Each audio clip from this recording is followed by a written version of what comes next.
this little girl had just done an assignment, a project on you. So she probably didn't believe that she'd ever be able to be in a room with me. I'd never win, but it was just. If there was something the there. courage. Yeah, it the was courage. just about the courage. Blake always says show up. That experience caused me to act out. Actually, not to be mean, but like, it's not our responsibility.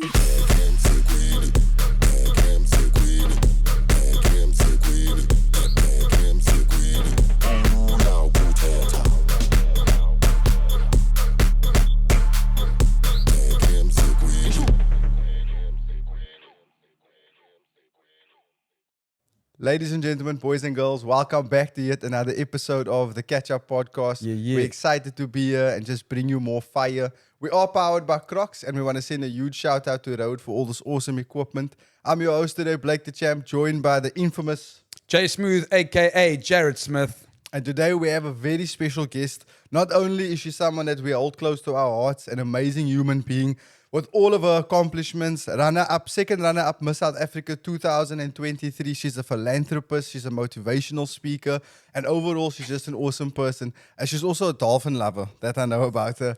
Put your hands together for Nande Mabala. Whoop, whoop. Welcome to the show, sister. Thank you for having me. That's awesome. How are you? I'm well, thank you. How are you? I'm good, thank you. We haven't seen you for a while. I mean, it's been a while. It's been a minute. But The I'm happy last to time? start the year with seeing you guys. Definitely. Yeah. Started off on a good note. I'm telling you. And we ended off on a greater note last did. year. We did the Best Foot Forward school tour. You were a blessing on the tour. You came and you inspired I many. was so honored to be there, honestly. How was that experience for you? It was amazing. Actually, when it came through, I couldn't believe it. I was like, okay, we'll see.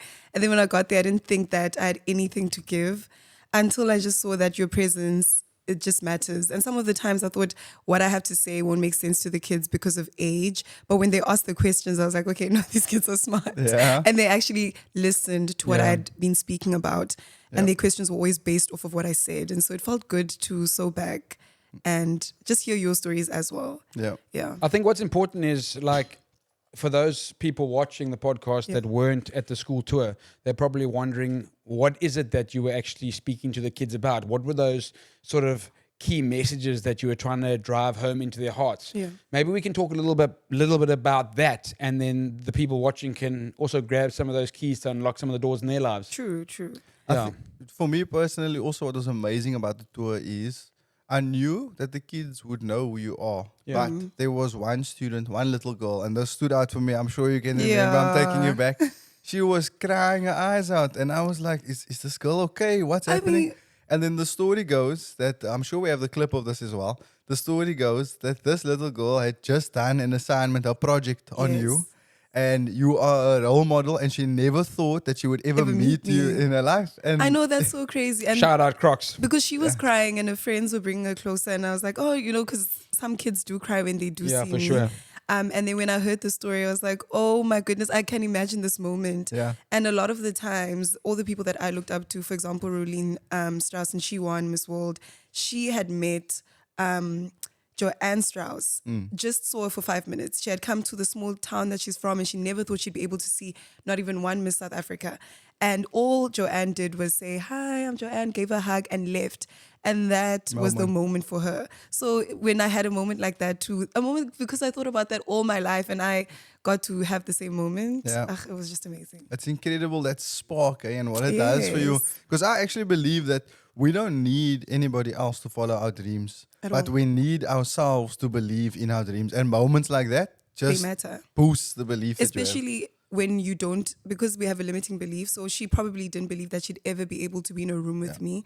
And that alone can make her believe that she can get into bigger rooms or do better. 100%. Whatever she wants to achieve, it is attainable. 100%. And it's just like the small little things. And I think that's what made the project so beautiful. It was in those small moments because you don't know what the kids are struggling with and what you're saying, what it does for them. Sure, that's so big.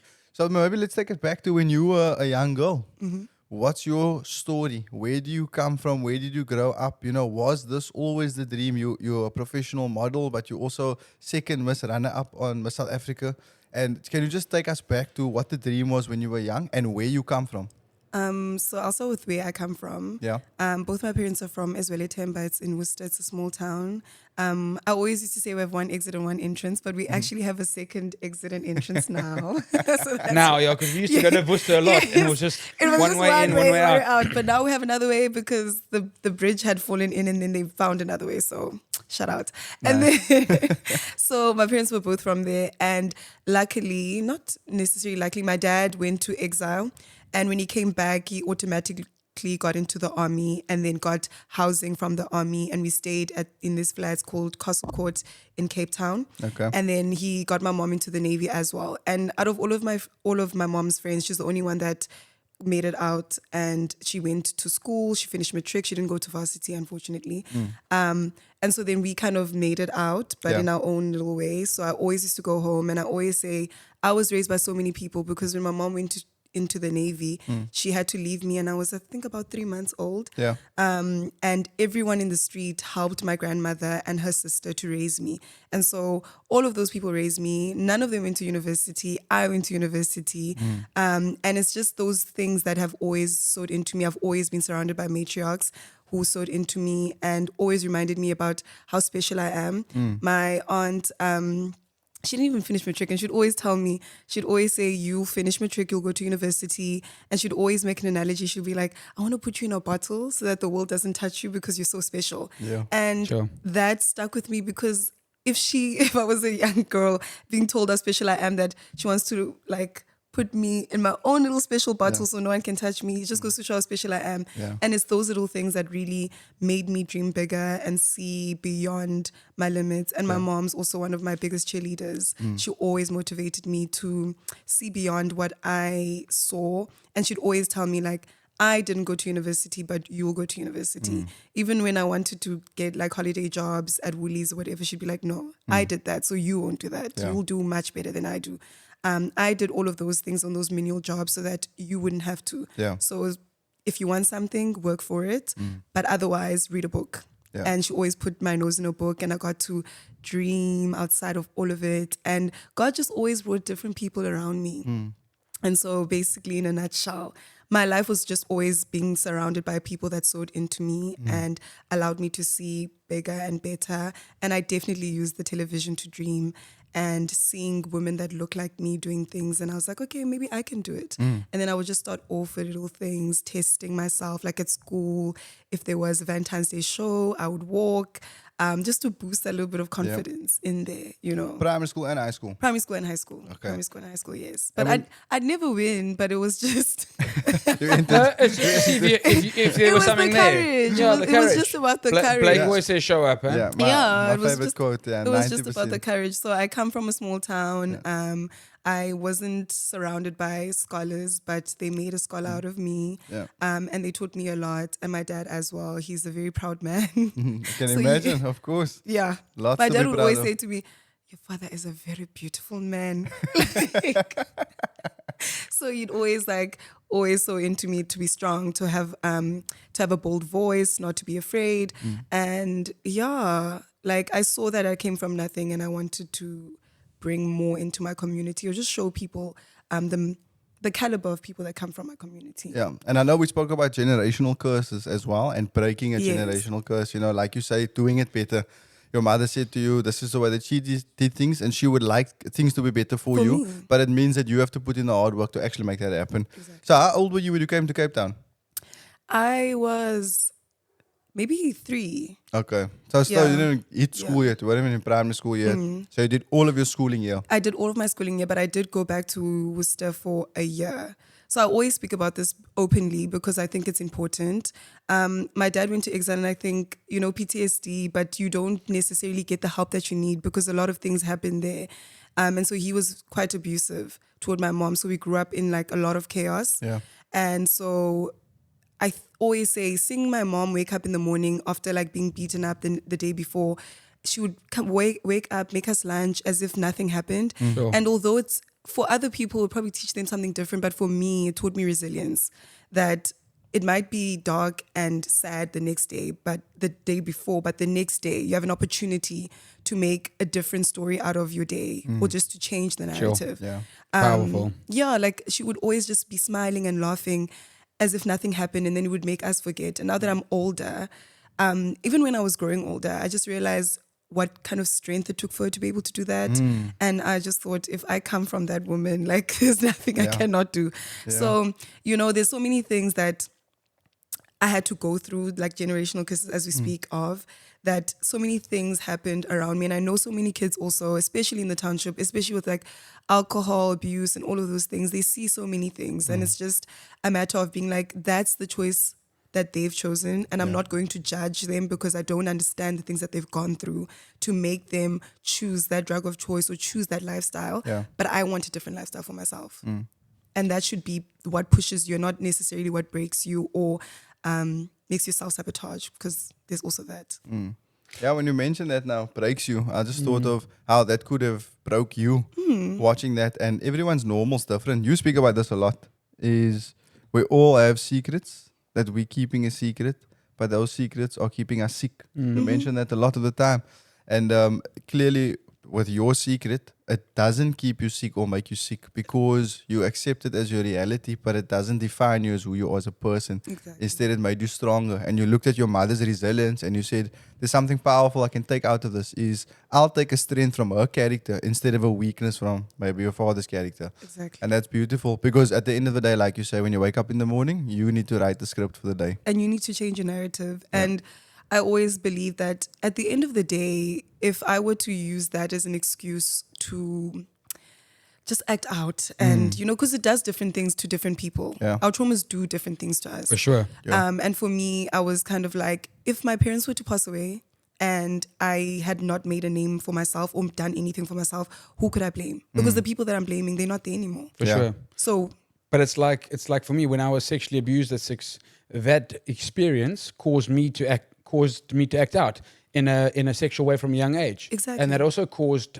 unnecessary consequences. It's not that I chose for that to happen to me. It just happened it to just me. happened to you. And unfortunately, we aren't always given the tools of how to deal with things. And for me, because of the schools that I went to and the friends that I had, their parents were more, how do I put this? Like my parents were catapulted into a lifestyle that they didn't necessarily know. Whereas like my friends' parents studied psychology, whatever the case might be. They were more equipped, maybe. More equipped. Yeah. And they would, like they knew the situation that was happening at home. And so they would have different conversations with me and like tell me to read this book or whatever the case might be. And so for me, luckily, I was given tools to deal with what was going on.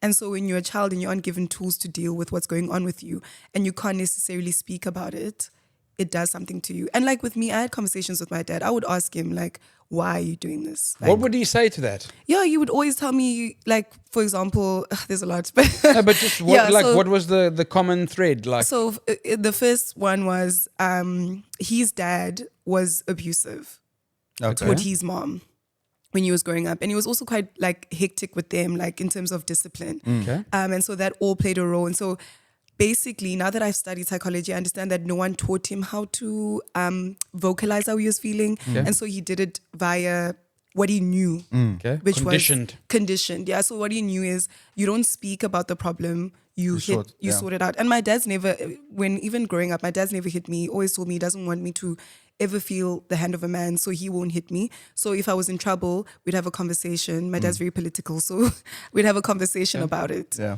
And so that was different. And so it was, I always say this, my dad's a great dad, just not a great husband. But I'm saying, so besides that, like, obviously you said that, you know, his dad was strict and his dad treated him like that and his wife. But were there ever other responses like, and where I'm going with this, and I'm not saying your dad is like this, No. but I know in our country we struggle with gender-based violence. Of course. So and some men, their response is a little bit different. I think that's what I'm trying to ask you, because some guys would say, but I'm the man of the house. She's disrespecting me. course. She deserved it. No, it's very, it was very misogynistic. Just why? But again, if you're surrounded by men who just live in misogyny and misogyny is all you know, that's the reasoning for it. Like, she didn't want to listen to me, so this is how. Or you also have to remember, for example, if if you tell me don't put your foot on this Crocs box, Please don't, it'll break. yeah, don't do that. And then I do it and you hit me, I won't do it again. I definitely won't, because I don't want the consequence of my actions. Yeah. So if a man is dwelling in misogyny and he hits you, and for example, like if he says don't go out, and then you go out and you come back and he hits you, you won't go out again. And so for him, it's I've gotten the response that I want by doing this particular thing. So if I want this person to behave in a specific way, I'm probably going to do what I did that made. I hear what you're saying. So, but then let's just be real about it. Here is it's never right. It's No, never a it's good not. thing. But it was more accepted back in the day. Back in the day, for you know what I'm sure. saying? So, as he mentioned, his father. We're talking years ago, like many years ago. It was more of a norm back then than it is now. As of the past couple of years, things have drastically changed. Whereas now, it's not acceptable at all. In no and there's world. a point where he stopped as well. Yeah. No, for him, so let's I was going to say, let's move away from your dad. Let's take males in general. Yeah. And I hear what you're saying, but I'm also feeling like it's become less acceptable, but it's become worse. I hear you. Is that- It's become is- less. The thing is, it's become less acceptable to do it publicly because men used to do it publicly. Yes. Yeah. Or leave evidence of what they've done. Yeah. But now they do it in different ways. Yeah. Now it's not as physical. It's more Yeah. emotional. It's more, or like some men I know will hit you in the stomach area because your clothes will cover it up. And a lot of women who are being abused, you don't see it anymore as much because they know where to hit or what to do to get the desired outcome. Yeah. But I mean, also we are faced with, and I don't want to go too much into this, but we are faced with a lot of women being raped and murdered for unnecessary reasons. Yeah. And I mean, you know, you're a woman of power. You're a woman with a voice. You're a woman of courage. What is the solution? I mean, in your mind, how do we move forward? Because I don't think we'll ever overcome it fully. But how do we move forward in the right direction in educating us males to treat females in a more healthier and respectful way?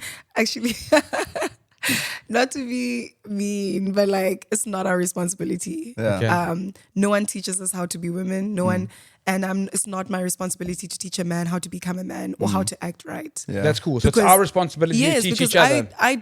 I will never abuse my significant other. So why do I need to teach you not to do that? Okay. But at the same time, I think that the issue is it's a systematic issue. Yeah. Because I did criminology, and before someone decides to do a crime, they look at the consequence and how much, like what the pros, they weigh out the pros and cons.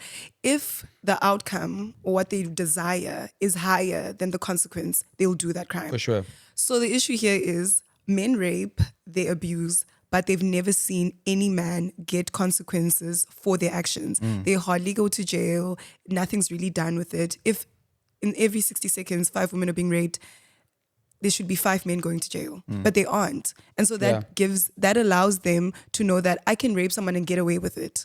Like my chances of getting away with it are like 90%. Yeah. So if I have a 90% chance to exercise whatever I want to exercise, then I'll do it. Yeah. And I think like men are wild, because even when I was working my 9 to 5, I was saying this to my friend, my boss, my team leader, he was very like abusive toward me, very, very abusive. Verbally, emotionally, like he would want me to, like if I don't respond in 5 minutes, he's giving me a call, like pick up, whatever. And I was like, it's so sad because in his society, he can't exercise those misogynistic desires or like that side of him. So he'll do it in the workplace and he can get away with it because he can do it in the bounds of I am your team leader. Respond to me anyway. So I just want to come back to that question, and I appreciate your honesty and transparency. Now, I fully agree with what you're saying. But so you're saying to me and to everyone listening that one of the solutions would be for myself, Blake, and other guys to get together and chat about how to become a better man together. 100%. And Blake's always spoken about this. Yeah, I was actually going to say when you were speaking is, for me, the journey of a boy and a girl, how it differs, because you are right, you said it's not your responsibility, and sure. it isn't. And it all comes down to the person, is self-development in terms of emotional intelligence. When we're young, boys, if we have a problem with each other, we'll fight. Okay, that's we'll true. fight, and then whoever wins is the winner. That's how we solve things, right? When you're young, or that's your understanding of it. With girls, it would be skinner about you, Yeah. talk badly, Rumors. separate groups of friends, Yes. this one, that one, you know. So in terms of emotional intelligence, you tested about your character quite a lot, and you have to figure out with your mind how you overcome those things. So that is why they say women are more mature than men, Yeah. because you've had more time to practice. Whereas we, after a while, after being a young boy, you can't fight anymore. You'll go to jail if you get physical Yes. or in situations. So then you start going, okay, now I need to resort to using my mind Yeah. and thinking a bit more about the consequences of my actions and so on. So we just start a little bit later. I'm not saying that is why we do what we do, because it's never right. But I do feel you are right. The person needs to work on themselves. We need to work on ourselves more. And we need to make that our new norm, is that it's fine as a young man to put your ego aside, Yeah. start from over. If you have unhealthy ways, if you need to correct yourself, you need to develop a new discipline, start over. I hear what you're saying, and I fully respect it. But at the same No, time, go for it. with women, we have two hormones that are raging at all times. And like, if I'm not PMSing, I'm ovulating. Yeah. And I'm just going through it. And I have to learn how to go through all of those things. And yes, we mature faster, but the reason why we mature faster is because we actually do take the time to read, because you guys surround yourselves with high value women. I know your partner, I know your partner. They are high value women, and they work on themselves. And so it's easy for you to feel like, oh, every woman is like that. But that's not necessarily the case. And that's why you'll find some women putting women down online, because they haven't developed themselves. They haven't done the self-development. Okay. And with men, like you'll see with you guys, like you will have a friend who's cheating or dating multiple women, and you're like, yes. And that's also the things that contribute to why men do the things that they do. And with us, with women, like, if my friend's cheating, it's not going to happen. Like, choose who you want. Yeah. Tell the other person no. Or if you want to play the field, let them all know. And because those are my values, and I don't surround myself with people who don't have at least 3 of my 5 values, my top 5 values. What are your top 5 values? Just while we're on it, quickly. Honesty, integrity, love, and courage, as well as patience is very important for me. Those Which is things. the hardest one to keep up with? Integrity. Okay. Integrity. So- Because sometimes you don't want to hurt someone, and then you're not fully Yeah, I think mine is. integral. I think out of your 5, honesty is probably my hardest one, and Yeah. that's the journey I'm on. Yeah, mine honesty is the one that is the worst one for me, because I always put my foot in my mouth, because I just always I like, it's the worst thing, because you also in a world where honesty isn't something that's appreciated, and so I've lost a lot of friends or relationships or whatever the case might be just because of that. Yeah, I think mine's different to you. Just so I can clarify, is that because of my past and because of what I went through, my dad at the age of 13, he told me, just be honest and nothing will happen, because the world wants honesty, but they Yeah. can't receive it. And I was honest, and then I got a hiding. So what happened was my subconscious brain said, honesty, No. punishment. Yes. So I became a compulsive liar growing up. And in my journey of recovery, I'm still having to work on it. And I'll probably have to work on it until the day I die. I struggle with certain places and spaces with honesty. I'm a very transparent person. I'm very vulnerable. I can and most people would think, geez, this oak's too honest. Yeah. But I have a part of me that is sneaky. I have a part of me that's dishonest. I think when Yeah. you go back to being that 13-year-old, I've like, gotta I'm be going to aware get in of it. trouble, so I'm not. Yeah, so you try and protect yourself, but you actually hurt people around you in the long run or the short run. And the thing with me is, my mom, even when I was growing up, my mom would, when I was going to varsity, her biggest fear was me being able to assimilate. She was like, the thing is, you're so gullible. You believe everyone is just as honest as you are. And that's not how life is. No. And even when I was younger, like, if I'd lie to her, or if I tried to lie, then she'd be like, you're lying. I can see. Apparently I have a towel. My siblings also say this. Like, they're like, we know you're lying because you smoke. I don't know. Apparently I have a towel. wouldn't know yet. I wouldn't know. Yeah, apparently I have a towel when I lie. So anyway, so for me, it was a juxtaposition, because I still have an issue with people pleasing, but then at the same time, then I have the honesty, and people don't necessarily take well to honesty. So it would hurt, because I want you to like me, but because I'm telling you something you don't necessarily want to hear, then we wouldn't be able to mesh, and I would always take that on. And that's the people pleasing side of me. But I mean, like, if we're really honest with each other, we as humans struggle to say no. True.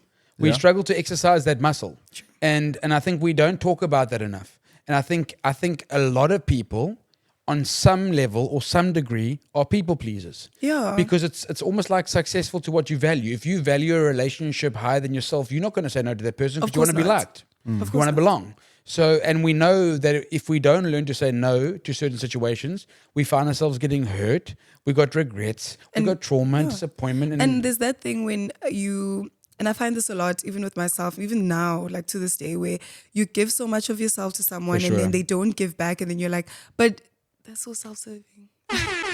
But this is the thing. You can't expect to get something back by helping someone. But we conditioned that way. Unfortunately, I can relate to that, because if I give a certain amount to a relationship, I just feel like automatically you should be the same. It's not that I expect it, but I'm like, but why aren't you giving what I'm giving? I am matching the energy. The Courage to Be Disliked, and that's cool. Yeah, I'm trying to work on this people pleasing issue.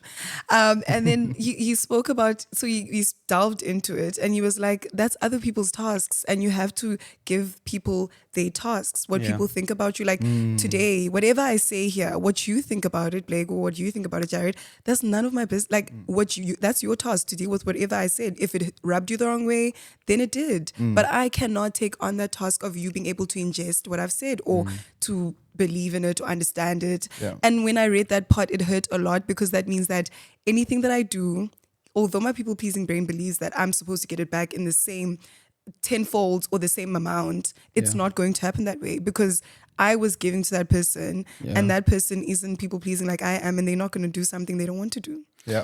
But it's such a fine line, like, because my brain like works in a couple of different ways. Because in a relationship, a love relationship, and I'm not talking only sexually or intimately, I'm talking about like brotherly love, friendships. Generally, for me, because I can only speak for me, I want to give my all to that person. I want to through my actions show them that this relationship means a lot to me. That doesn't mean I'm people pleasing. That means I'm respecting the relationship. So I think what happens for me is when I'm in a relationship with people and I feel like I'm not being valued or respected, I think that upsets me. So again, do I walk away from the relationship so I take myself out of that situation where I don't have to take on the task of worrying about what they think? That's a boundary, walking away from the toxicity. But it's I think for us as humans, it's like growing into that space of becoming more discerning, more wise. Yeah.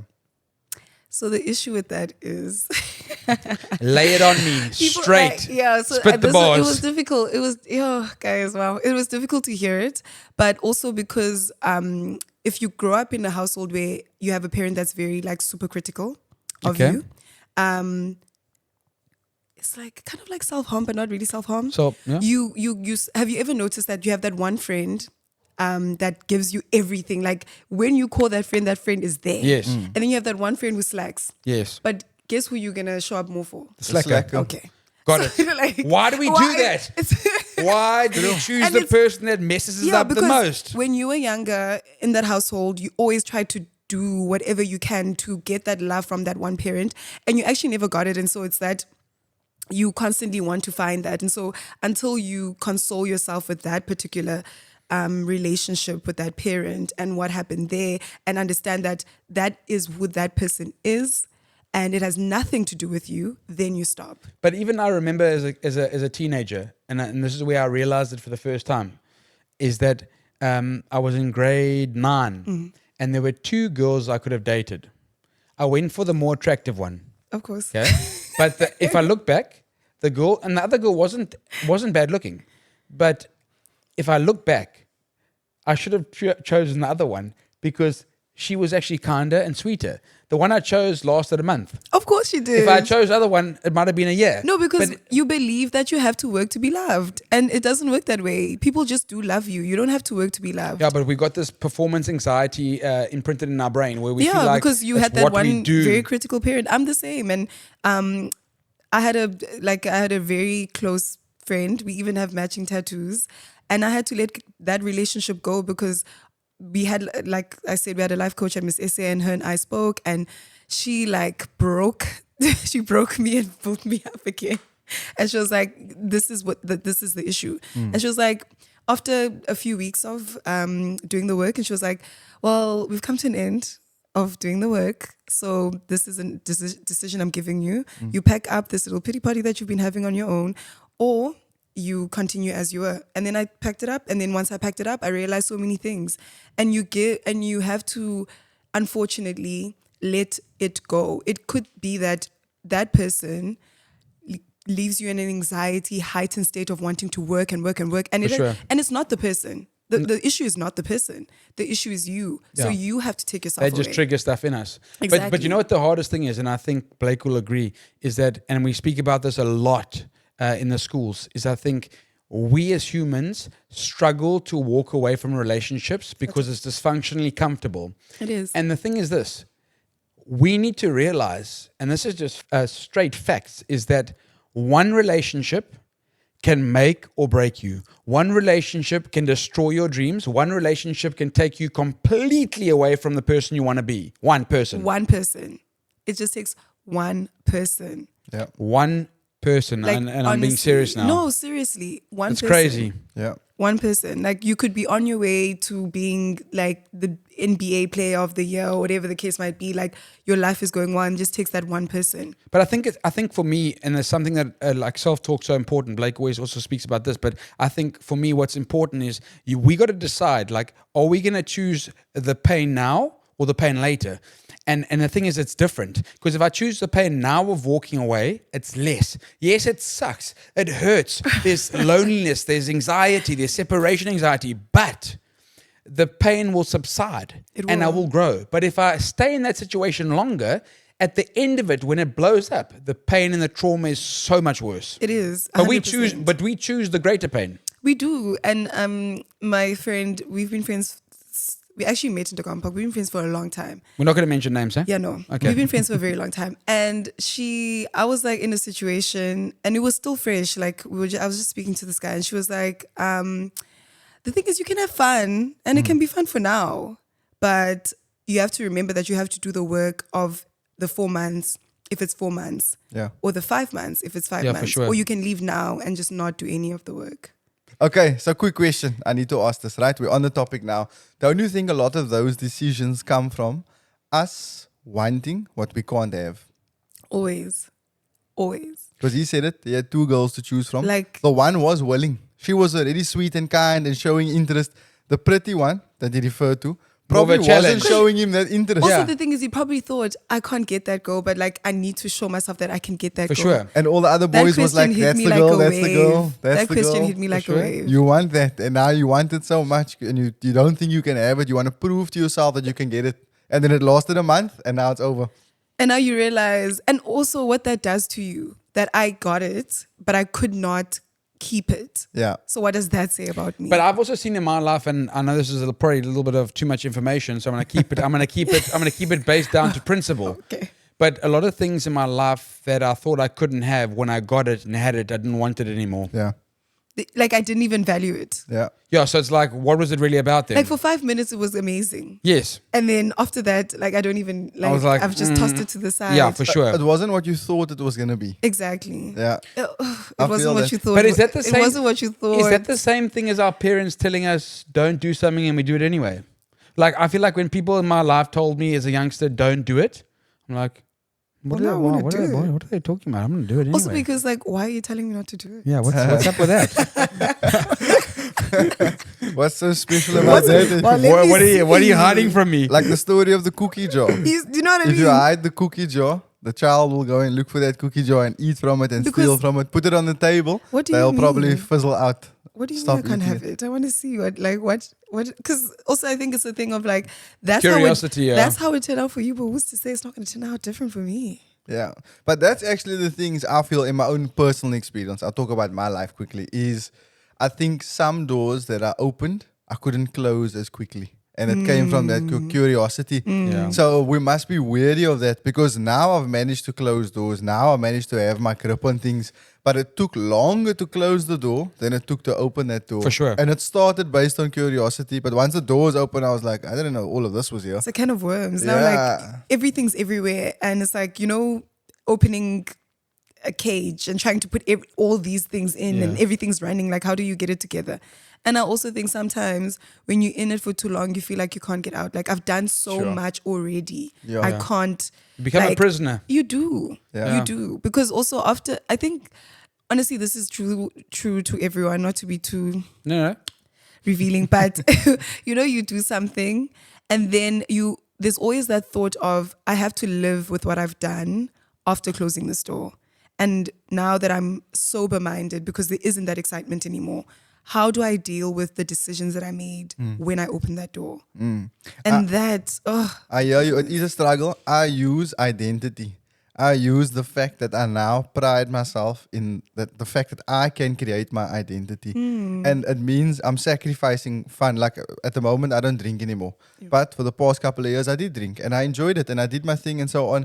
But now I know that I lose out on a certain type of fun by choosing not to drink. But I'm opening up new doors for myself. So it comes down to my identity and how you want to mold and shape your character and who you are.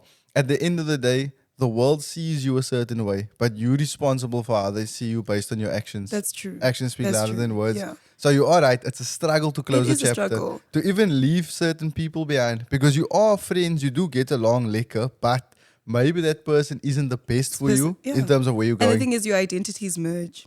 Yeah. Very much so. For like, sure.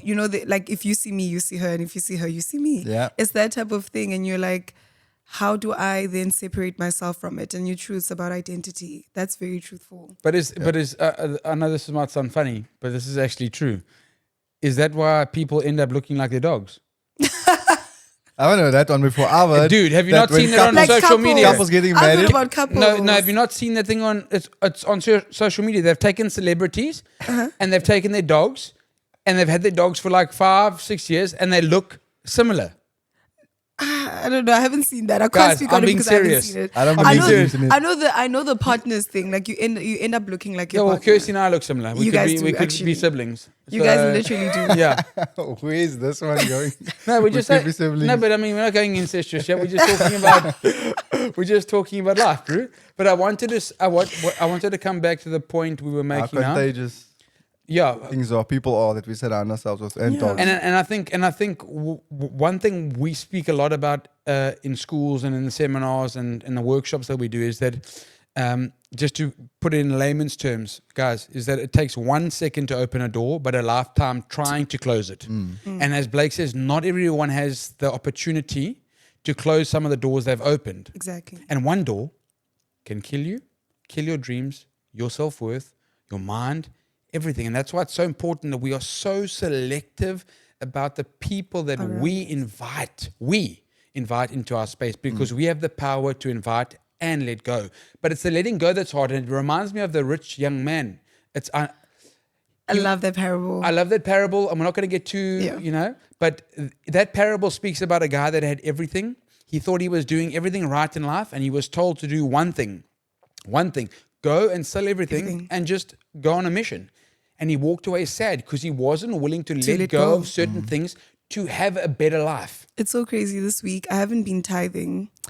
I didn't tithe in Jan, Feb, and so Don't be too tough on yourself. Yeah. The last time I tithed, last time I tithed was in December. So I normally wake up at 5 and I pray and stuff. And I was praying and God was like, there's going to be some money that's going to come into your account and I want you to tithe back. And I was like, I was planning on buying, like I Prada had plans. shoes, Gucci. Excuse me, hello. I had plans. And like, God was like, this is the specific amount. And then he was like, this is the specific amount that you have to pay. And I was like, that's not right. Like, here I go to my banking app. I'm like, when was the last time I tithed? And then when I calculate, it's exactly the amount. But you know that thing when you're trying to fight? And in my heart, God just laid on the parable of the rich man.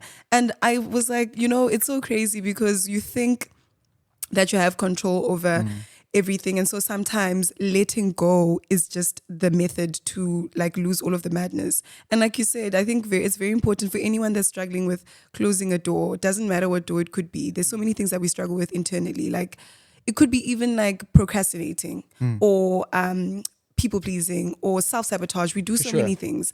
Like for me, if I'm self-sabotaging, I sleep. Like I will just sleep. Yeah. So for me, that's my thing. That's your drug of choice. That's my drug of choice, basically. And so it's just about identity, like you said, and I like that's so profound, so important. But you can choose to be someone different. In the journey of life, how often are we presented with the actual practical exercise of learning about ourselves? Don't you feel like we're on a roller coaster most of the time? Most of the time. You go to school, primary school, then you're in high school, then you maybe study or you get a job, but you never go for 2 or 3 years and live in a room by yourself and get to know yourself. Yeah. Like everything that you are is informed. Yeah. So kind of like honestly, truthfully, let go and have a new identity. Yeah, for That is the solution. What an aha moment. So I can tell that you don't mind spending time by yourself. No, I don't. You don't mind. I think a lot of people have an issue with that. I had an issue I with had it. an issue I with had an it. issue with that. Before, I hated that. No, I love it. I had an issue, a big That's issue. why I wake up with at 4 Not a o'clock, chill by minute myself. like, Not a minute alone. Always friends had to be around. If I'm at home and it's just me, I'm looking for a reason to go out. I don't want to or be I'm alone. watching something that's going to distract my mind. Yeah. If I can't go out and like no one's available, I'm watching something that's going to distract my mind because I didn't want to spend time with my mind. Have kids, it'll cure you. Then you want to I be said by this yourself earlier. in silence. I was like, oh, that's something I'm not ready for. I like letting go of my silence. I like being alone. But sometimes. I think if we had to put it into a quote or a practical application for people that are listening, is that a lot of people have dreams, have goals, have aspirations, and I want to make this clear for people watching that what we're trying to say is this: is that on the other side of the relationship that you're not willing to walk away from is the very thing you're praying for and want in your life. Wow. I love it. We were at the school. I think it was the first That's school. amazing. And I mentioned this thing I learned. I watch a lot of YouTube videos, self-development. That's my me time. You got me on that Same. one, yeah? And this guy said in the video something very simple. Write down 20 things that you can stop doing right now that's going to make you be a better person. Yes, you did say that. Yes. I remember it. And that would be like cutting off people. So just write down 20 things. The first 10 things are going to be easy because you've already ran yourself through it and it's genetic stuff. Then the next 5 things, so 11 to 15, that's going to be a bit more of a challenge. You're going to pick your brain a little bit. But 16 to 20 is going to be the reason that you actually find change, that you actually become greater. And I think like a lot of people, as people, we make excuses for our desires or the things that, like the things that we make Minimize, excuses justify. all the time. Yeah. And I always say this to my little sister as well and my cousins. I always say, if you look at my friends, can you tell who I'm going to become? And they'd always say yes. So I also think like make it a point to have people around you that are constantly going to be reminding you of the things that you said that you want to achieve and keep you in the right. Because the thing is, you can complain about, oh, I don't have YouTube, so I can't watch self-help. I don't have money to get a book, so I don't really know how to work on myself. Then if that's the case, surround yourself with people that work hard. The person in your class that has the highest marks, that should be your friend. The person who's doing sports and is like the A track star, that's the person you're supposed to be friends with. Because if you don't have resources, then make the resources for yourself. Because winning is a mindset. It is. So you and actually you need surrounding to be yourself. surrounded by it. Yeah, with a winning mindset. Yeah. 100%. No matter what it is, it actually doesn't matter. It doesn't. But it's just the mindset of people that believe in a better future for themselves that becomes contagious and you start believing it yourself. And that's something that you can adopt at any time in your life. And it's something that you just reminded me of. It's a video that I made in lockdown, and it's something I had to realize myself. You know, when we get to a new year, we all got these things that we want to start. Yeah. Okay, we've all got goals and dreams. But what I realized is the revelation that I had in lockdown is this: in order to start something, you have to stop something first. Wow. Because if you don't stop the very things that are holding you back, but check this out: if we don't stop certain things, those things we don't stop choke the things we're trying to start. That is very So true. we're trying to do it in the wrong way. We're trying to start things, but it doesn't start there. It starts with stopping and then going forward. And also, we have to remember that you have to build a habit. And sure. our minds already are negative. For sure. So it will take a while for you to Rewiring, learn yeah. or rewire yourself. Like, Yeah. I mean, I'm sure all of us have been working maybe at least 10 years on ourselves, and we still feel like this. 37 years I've been in progress. Here we go. 37 to go. And you see, so you're constantly working all the time. It never stops. Yeah, it for just sure. never stops. I think that's such a cool practical tool to use, though. What you mentioned there now is you're so fixated on what it is that you want to do. Let's use, for example, me. I want to get back into my routine of exercising, get into a lekker rhythm, boxing, all of that. But I realized that I was overweight for some time and I actually need to sort my body out first. So the discipline comes from eating properly. Sacrificing my eating lekker lifestyle to disciplining myself every day, choosing my meals now, being strict on this diet that I'm on, losing the weight has helped me to become more eager to exercise because I'm lighter, because I'm more mobile. I feel better. I don't wake up with back pain anymore. I'm eager, which means I've earned it. Most of the time we're looking for that reward. We're looking for that goal we want to get to. But you need to earn that, which means you must let something go. That's baggage. It's keeping you behind. So that you can get that. 100%. I love it. Thank you, bro. No, For I wrapping appreciate, that up. I appreciate You that. guys have been just knocking me. And you've been knocking us too. The So whole, like today, I'm just like, I can't work on that. Okay. But let's just jump into the Miss Africa thing. Yes. Okay, so I don't know if everybody would know that when you came a second runner-up in Miss Africa, that was your second attempt at Miss SA. Yes. So let's rewind and talk about your first experience. I hate that experience. But that's why I want to talk about it because it's important. Let's talk about it because obviously the goal was to come in the top 3, if not win. Of correct? course. That's the dream. Hallelujah. And then you win if I'm correct, you go in the top 10, No. top 30, No. top 100. Nothing. Okay, nothing. Wow. Okay. No, So- thank- Actually, but you know what's so sweet about Miss SA? Everyone that I spoke to entered in 2020 did not get an email. And like some of the girls had entered in 2020 with me and I spoke to them and other girls as well. They didn't get an email like telling them anything. And even the girls that entered this time around that I knew asked me, and obviously I signed an NDA, so I couldn't say anything. I was like, oh, they haven't said anything to me either, la, la, la. And we had gotten communication already. And then they didn't get an email either. And they actually sent me an email and it was a positive email. It was just like, just not now, maybe work on this and that. And I was like, oh, okay, cool. Like I just thought everyone gets an email. Yeah. Yeah. Okay. So I guess they like saw something, but were like, you just need to work or refine or whatever the case might But be. how did that feel for you? Obviously going to Miss SA and then obviously not coming anywhere, to put it bluntly. I will say Miss SA has always been something that I want Yes. to do because I've always wanted to be Miss World. Okay. That's like, I did not know about Miss SA. I saw Rolene Strauss win Miss World. I didn't know that there was Are we like, going to have that conversation about Miss Universe that we had in the car that one time? I see Miss World happening for you though. Like when you said that now, I can see that happening. I for know, you. me too. Like, So I don't want to, like, the thing I'm is, I don't jumping want a to bit. jinx myself, but like, guys, I always speak about God and me and dreams. And in 2014, when Rolene Strauss won, I was actually, yes, we at the church that we all went to. Jared and I come way back. there we go. From the church that we went to, there were these prophets that were coming in from the UK. I was alone at home. My family had gone to Worcester and I wanted to see the prophets. I was like, I'm not going to Worcester. And then my parents forced me to go and then I fought with them and then they allowed me to come back Sunday morning so that I would be there at 12 to go and meet the pastors from the UK because I was like, I need a prophecy. Like, I'm going to varsity. I need them to speak a word over my life. And then I was on SABC3 and I watched Miss World and then I fell asleep and then I woke up just before the crowning. And then God was like, this is going to happen for you.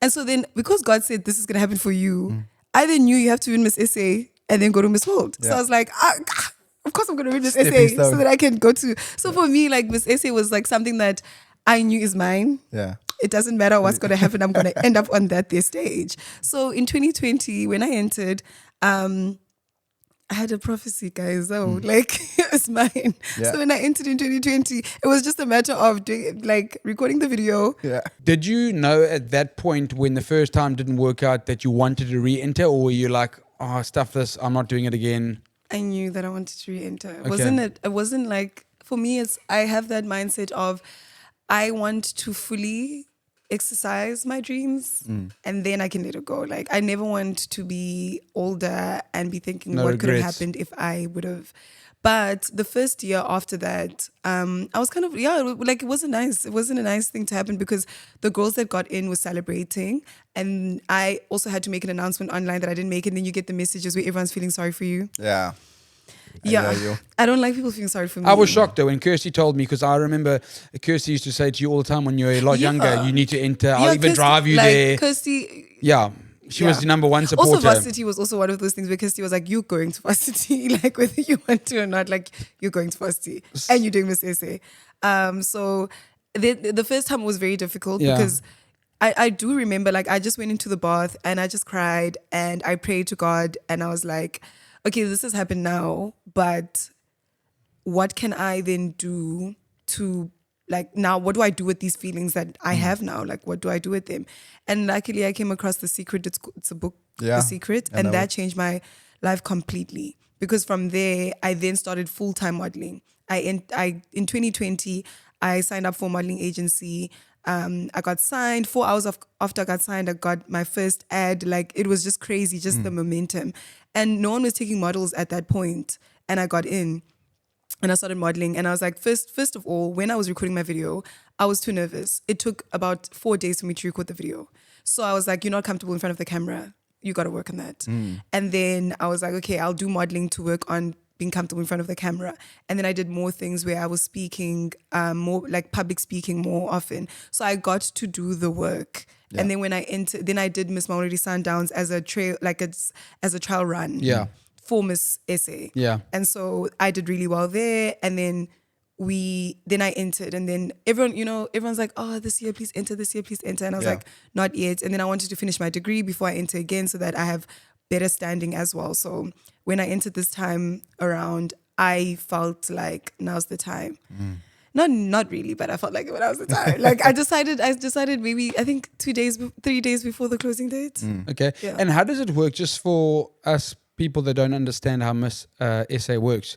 So in order to go to Miss Universe, Miss World, whatever it's called, do you have to come in the top 2, top 3? Do you have to win, or how does it work? So with Miss SA, they no longer have the license to Miss World. So actually, when I entered Miss SA this year, I knew that I was in the top 30. No one else knew.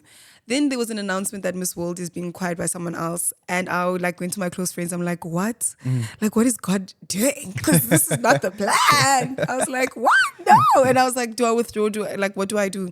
And my one friend was like, "No, like the exposure of Miss SA is really great. Just chill, like relax. It's okay." And so if you win Miss SA, you then go to Miss Universe. And then first runner up goes to Miss Supra. So they have the license to Miss Universe and Miss Supra.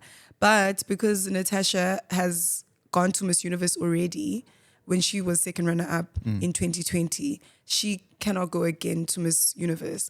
But also she didn't want to do an international competition. She just wanted to focus on her reign. Yeah. Okay. So then if that worked out that way, how come you couldn't go to Miss the Super competition, because you were third? No, so they decide who they want to send. You don't, it doesn't, It it's sounds not, a bit political. Yeah, it's not. We're not going to get into that. I don't want to. I'm just. World peace. What's the difference, sorry, between Miss World and Miss Universe? Okay, so Miss World is all about passion project. So Miss World is like they main thing is beauty with a purpose. So it's about what you do to give back to your community. Okay. And then when you Miss World, that whole entire year of your reign, you go to different countries with any natural disasters and you help with building homes. That's cool, and huh? you come up with then you get your own your beauty with a purpose project that you came in with. They fund it. Okay. Wow. And scale it up. And you also get to meet very many different people within the UN and dignitaries. Like, yeah. That's amazing. That's actually That's amazing. why And it then has Miss a- Universe is obviously more like a Miss Pageant. looks. Yes, it's all about like, I don't necessarily know what Miss Universe does, only because it's never been a competition I wanted to go to. So I know a lot about Miss World because even then I watched Miss World from 2004 up until like just looking at why this person won. What did they do that was different? Like what, just understanding it. And at Miss World, there's 5 competitions. There's talent, there's beauty with a purpose, there's supermodel, there's it's quite a lot, athletics, eh? and there's quite a lot that you have to go through. Yeah.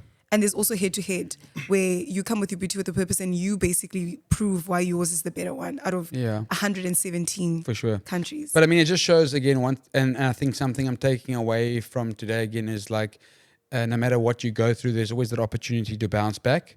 There's the grit, Always. there's the resilience. Just because it didn't work out now, it doesn't mean it won't work out. And Also, you never want something that Werner, who is the pageant coach, he's the creative director, of Miss SA. And when we spoke, like just a few days before the crowning, and he was like, the worst thing that could happen is you getting a crown that doesn't have your name on it. And it's going to be heavy and you're not going to know what to do with it. And so you should have peace with whatever happens, that your name wasn't on that crown, and that's okay. Yeah, for sure. And so it's like, if I had won in 2020, I don't even know what I would have done with that crown. Like I was ill prepared. Wow. Yeah, Like, for sure. Love it. And I wouldn't have become a model. There's a lot of things that just would not have happened for me. For sure. So it's out of that, the pain becomes something beautiful. And I just think, like, more than anything, if you have a setback, always look for the lesson. Just look for the lesson in the setback, and it will really change your perspective on what's going on. 100%, I agree with you. I was just going to say now, when you mentioned that, is you had the complete opposite feeling in your body from when you were in the bath crying and thinking, why me? Why is this happening? Like, and then now, all these years later, you look back and you're like, thank God that I wasn't selected. Thank God I wasn't prepared. And now when you look back, you know It you... would have been so sad. There would have been no impact. And even now, I didn't win, but the impact that I had is just, it's remarkable. Yeah. It's crazy to me. So talking about your impact, what's the goal now? With everything that you've accomplished, you went through your life, you broke generational curses, you studied, you got your qualifications that you wanted, you entered Miss SA, second runner-up, you've built everything. What's the goal now? Can I just, before we get into that question, sorry man, I got a burning desire, if you don't mind. I'm going to keep it very organic. Alex is looking at me, he's thinking, what the hell is this guy doing? But 2 questions. Oh, Lord. Are you getting nervous? No. Okay. Hit me with it. Single or taken? Single. Okay.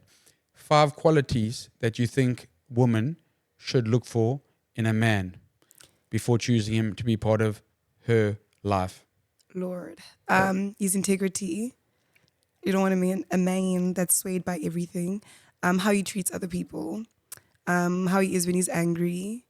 His relationship with his loved ones is very important, especially his mother. That's key. That's power. That's key. That's power. And what? His faith? Yeah, his faith. It's important for me. I'm a big believer in God. That goes without saying. I didn't even mention it because it's That's not. okay. It's never It's going a to happen. standard, yeah. Like, Yeah, it's never going to happen. Yeah, for sure. But it's just important. It's just It is important. Yeah, it's It just is important for, I to me. think, for young females out there that look up to you. It's important for them to know what it is that they need to sort of be looking for in a man when choosing that person to be part of their lives. Especially, and the thing is with that, the man that I've described is going to be, if he is a man of God, he is going to be that man. And I mean, not the guy that goes to church or the guy that's playing at the band is there every Sunday. I'm talking about a man that has a relationship with God, that takes time to meditate on the word and is led by God in his decision making, because then he'll know how to treat you, and all those things will come as a benefit. So don't look at what he does outwardly toward God, but what he does inward. Like, what is his relationship with God? What does he say who God is, and what does God speak to him? Yeah, and I think guys, remember, we us three here aren't pushing anything on you in terms of religion. Of course not. This is Nande's story, and she's basically saying from her perspective that it's important to choose a man that has certain qualities that will build you and not break you, because it's so easy to find ourselves in situations and relationships, like we said earlier, that can be very toxic for our purpose and our future. And for females, a lot of the time, the relationships that do break us are the relationships that we have with men. For sure. And so it's very important for you to look at the qualities of the man. Yes, he's beautiful, but that's not really what matters. But do you think that, and I don't want to sound sexist, and I can ask you this, do you think girls have become too easy, and do you think girls are giving of themselves sexually too easy? I think that girls have allowed social media to determine what their thought process is. Okay. And because of that, it might seem like they are too easy or they give sex too quickly. Because what social media says is if he buys you something or if he takes you out on a very expensive Transactional. date, then you should have sex with him. For sure. And, I think, like, you don't live on social media. And majority of the people that speak on social media don't necessarily live the lives that they're telling you to live. Yeah. So don't take your advice from social media. For sure. One thing I can say from a guy's perspective to all the young females out there is this. The longer you make a guy wait, the better chance you have of staying in that relationship and keeping him. And also, this thing always gets me. Like girls will be with men that are married or in relationships and they always reference Alicia Keys. Alicia Keys is the 1%. And if you know someone that had sex with someone the first date and they married today, that person could be the 3%. It doesn't mean that will be the case for you. So don't take someone's 1% and 3% and make it your own. For sure. And the reason why I would suggest that you wait is that no one is going to play with something that they had to work hard to get. That's it. Respect. Exactly. Like, Put it. Respect. It's not gonna Thank you. happen. And for me, like a lot of the times if I'm speaking to guys and I'm like, I want a girlfriend proposal, they're like, oh, you're so crazy. And I'm like, yeah, well, because you're really not gonna waste your time doing something and working hard towards something and then waste it. That's just not how men's minds are wired. Yeah. And some men can wait because some men are abusers and they'll wait a long time before they do whatever. And that does happen. But Yeah, it comes back to a quote that I also always live by is people treat you the way you teach them. And through that process, you teach them to respect you. And Exactly. a man will either respect a woman or he'll disrespect a and woman. also just depend on I think as women, we build up and make men these really amazing things. That guy's not even that great. You've made him that great in your mind. Like, he's really not that great. And so when he disrespects you, and disrespect could be a thing of not opening the door, not coming to the door to fetch you, not sticking to the time. If he says picking you up at 12:30 and then he arrives at 1:30, doesn't matter the excuse. If he didn't call you at 11:30 or 12 and say, I'm running late, you can't call me or text me at 12:30 telling me I'm going to be late an hour. Yeah. I No, must- we're also not saying that there aren't any great men in No, the no, world. no, no. we know. Shout out to the good guys that All are the left. homeboys. It's Ramsdon because of in you. the house. Yeah. We gotta give respect. There. We Yeah, gotta give respect props to as well. great men. Yeah. But I'm just, for women, I think when it comes to men, lead with caution. Always. I must tell you a story because you know Uncle Ray. Yes. So when I met him for the first time and I was taking Kirsty on the first date, Uncle Ray is your father-in-law. my father-in-law, yes, sorry. He's obviously was in the Navy, and he said to me, "This is my one and only daughter. I work in the Navy, and I work with explosives." And being me, I said, "Well, thank goodness I've learned to defuse bombs." Sharp comeback, bro. And him and I became best friends from that point. No, but Uncle, oh my goodness, he's the most amazing man ever. Yeah, ever. Cheeky comment, cheeky comeback. cheeky for a one big boy. That was a cheeky one. Yeah, but come back to your question about the NGO I just- vision. Look, Nande, I think that you are all around just an amazing human being. Yeah. And I love to know what people's goals are because I genuinely believe in someone that has a goal. Like I said to you now, when you mentioned Miss World or Miss Universe, wherever it is, what is the goal? So the goal for me right now, I had an NGO plan. Like, I've always had an NGO, but it was mostly focused on women, young girls, and I'm still about it, but more so speaking about being inclusive of all kids. My brother passed away a few years ago, and he has a young son, and my nephew's... I didn't even know that. Yeah, my nephew's turning 3 soon. And since spending more time with my nephew, I also feel like my heart has just wanted to consider boys and girls and not just girls alone, although we do need it.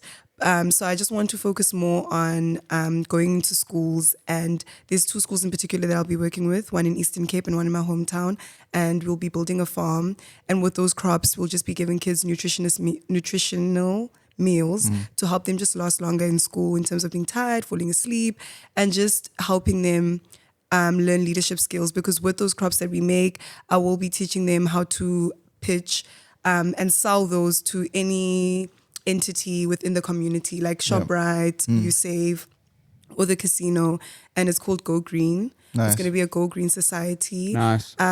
In South Africa, one of our biggest exports are agriculture. Yeah. And even within the UN, it's one of the 2028 goals, making sure that there is equal food for everyone. So ending world hunger in a sense.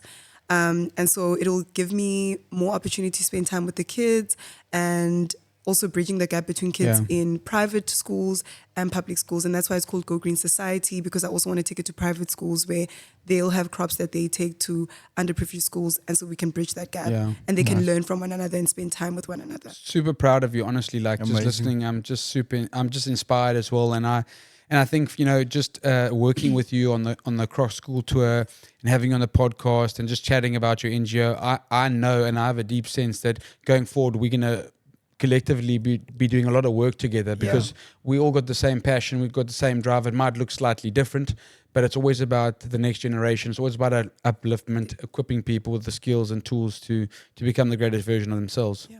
I agree. I think healthy role models are so powerful. They are. We were talking about how contagious people are in our lives, but choosing a healthy role model is so powerful for you because of the direction it takes you. And when I think of a healthy role model for young girls, I do think of you.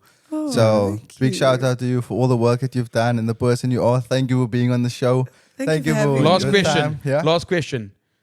On the spot.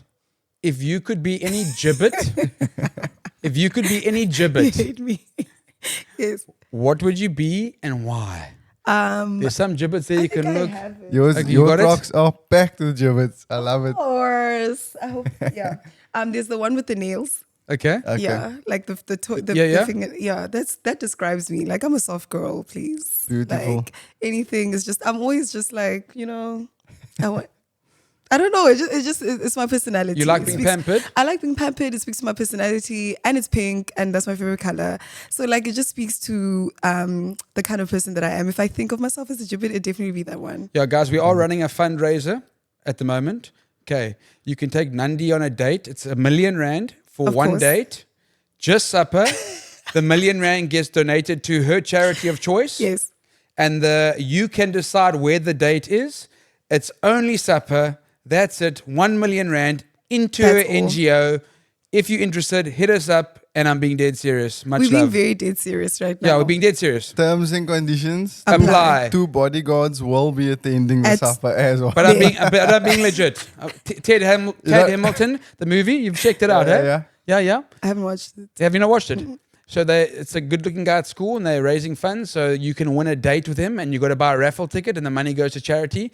And all these chicks, like, obviously obsessed with him, they buy all these tickets. We should actually do that seriously. Well, I was being serious now. I was being legit. You know Let's what? run it. Let's I'm actually running it. run this. Yes, So that we can help kids. for sure. We had a moment there. I was being serious. This is I actually- wasn't joking. And I'm fun. You laugh. You. We can vouch for. You You. know who you are. It's You in know your who you mind are. already. If you Just feel led send that to message. plow in to young kids, you will laugh. This is the only way for you. Literally the only way. Okay, man. ladies and gentlemen. That was amazing. Nande, thank you for your time, your Thank you energy, for having and your me. story. We just want to give you a big round of applause. Thank you. We appreciate you. Guys, thank you so much for tuning in. I hope you took something away from this. This was super powerful. I really enjoyed this podcast, this interview. Guys, don't forget to like, subscribe, turn on that notification, make as many comments as you want, share this all over the place, and let's get people inspired. Until next time, I'm your boy Jay Smooth. 100% guys. Also, we have something exciting. We are powered by Crocs, and as you can see, I got 3 beautiful vouchers. We're giving out 3 Crocs per episode, and all you have to do is just share the YouTube video. Just share it on Instagram, on TikTok. You'll see all of our shorts. Make Share some it, noise. Make some noise. Make it obvious, and we're going to choose the most enthusiastic person. We'll see you guys in the next one. Comment below who you want to see next. Much love. It's the Catch Up Podcast. Cheers.